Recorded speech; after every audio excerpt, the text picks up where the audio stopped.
आमचे गोपीचंदजी पडळकर भटक्या विमुक्तांकरता ओबीसी करता लढा देत असतात। आणि मगाशी बाबा राजेंनी सांगितलं आमच्या सरकारची नीती पक्की आहे, एकाचं काढून दुसऱ्याला द्यायचं नाही।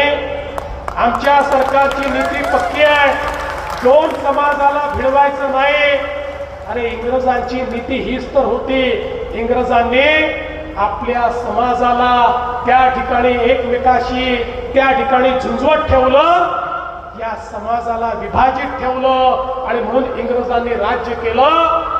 आपल्याला सगळ्यांना सोबत घेऊन राज्य करायचं आहे, त्यामुळे याचं करायचं त्याला द्यायचं ही नीती आमची नाही। आणि म्हणून परवा मराठा समाजाच्या हिताचा विचार करताना ओबीसी समाजाचं अहित होणार नाही याला आम्ही प्राधान्य दिलं आणि तशाच प्रकारचा निर्णय आम्ही केला।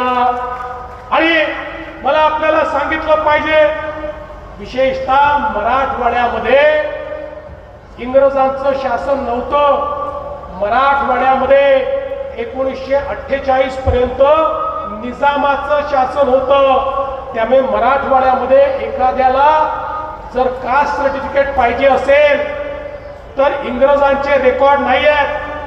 महाराष्ट्राच्या इतर सगळ्या भागामध्ये आपण जर एखाद्याला जातीचं प्रमाणपत्र पाहिजे तर इंग्रजकालीन रेकॉर्ड उपलब्ध आहे, तो रेकॉर्ड काढतो आणि त्या आपल्या जातीप्रमाणे तो प्रमाणपत्र मिळवतो।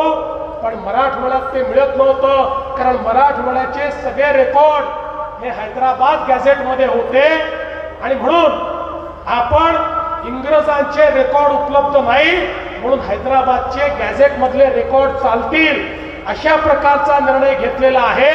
त्यामुळे ज्याच्याकडे नोंद असेल त्यालाच सर्टिफिकेट मिळणार आहे, सरसकट सर्टिफिकेट नाही।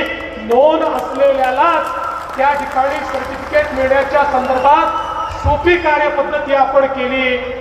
यामुळे मराठा समाजाचा खरी नोंद असलेला जो व्यक्ती आहे तो वंचित राहणार नाही, त्याला त्याचा फायदा होणार आहे।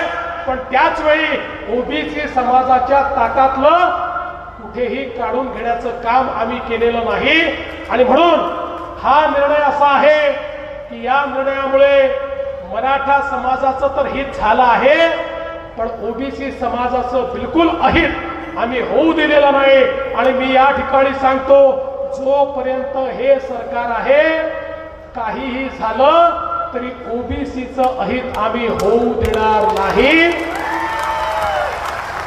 ओबीसीचं मंत्रालय तयार करणारं हे सरकार आहे, महाज्योती तयार करणारं हे सरकार आहे, ओबीसीची महामंडळं सक्षम करणारं हे सरकार आहे, 13 वेगवेगळी महामंडळं तयार करणारं हे सरकार आहे, ओबीसी करता परदेशी शिष्यवृत्ती देणारं हे सरकार आहे, ओबीसी करता फी प्रतिपूर्ती करणारं हे सरकार आहे, ओबीसी करता 42 हॉस्टेल तयार करणारं हे सरकार आहे, ओबीसी करता प्रशिक्षणाच्या योजना तयार करणारं हे सरकार आहे।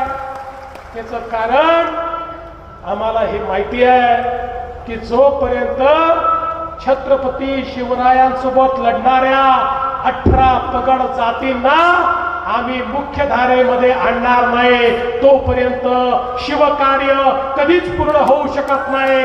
ओबीसींचा त्या ठिकाणी उत्थान, ओबीसींचा विकास म्हणजे शिवकार्य आहे आणि ते शिवकार्य केल्याशिवाय हे सरकार कधीच थांबणार नाही।